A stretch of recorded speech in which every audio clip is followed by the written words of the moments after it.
अल्लाह से जो हम दवा के बुधाए इमामुल अंबिया से जी मदह सना।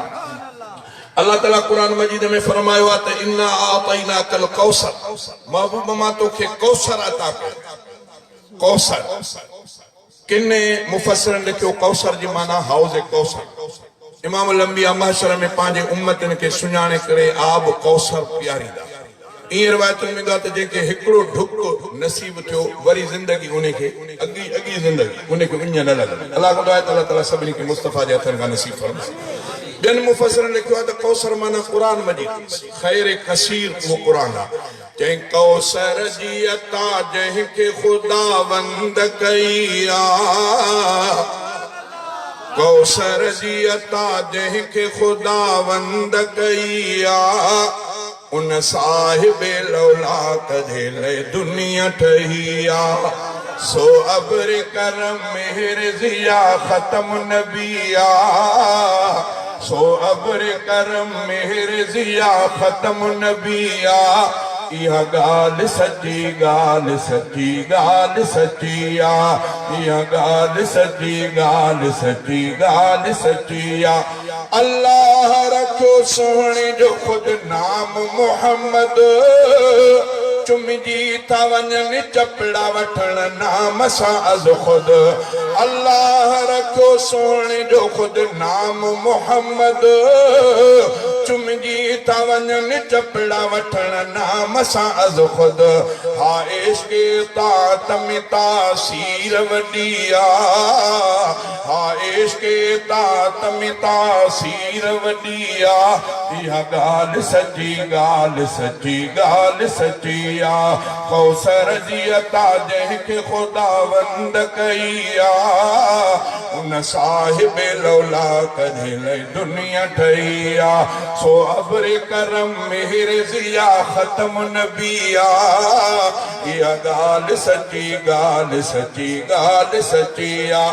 जंहिं पाक जिस्म ते न कॾहिं मखी हुई वेठी, उन मीर मुनवर जा चुमे कदम पई धरती।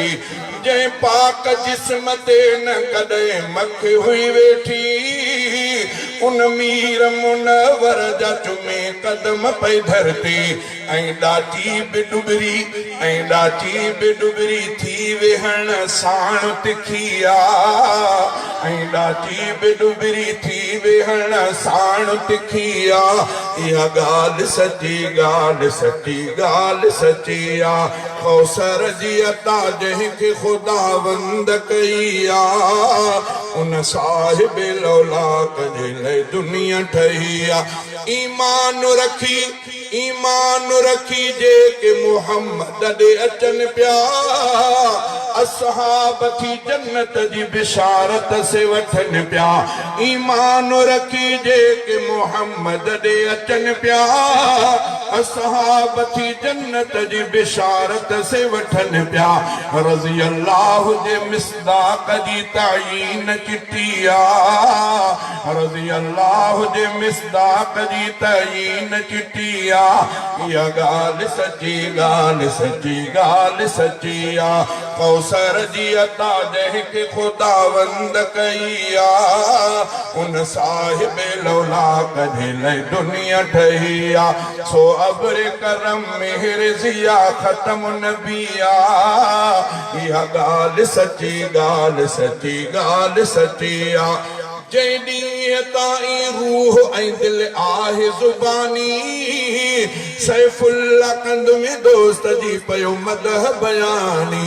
जंहिं ॾींहं ताईं रूह ऐं दिलि आहे ज़ुबानी, सैफुल्ला कंद में दोस्त जी पयो मदह बयानी। हाले जवी तारीफ़ सां तस्कीन मिलिया, हाले जवी तारीफ़ सां तस्कीन मिलिया। इहा ॻाल्हि सची ॻाल्हि सची ॻाल्हि सचिया। कौसर जी अता जंहिंखे खुदावंद कईया, उन साहिबे लौलाक झेले दुनिया ठहिया। सो अबर करम मेहर जिया खत्म नबिया। इहा ॻाल्हि सची ॻाल्हि सची ॻाल्हि सचिया।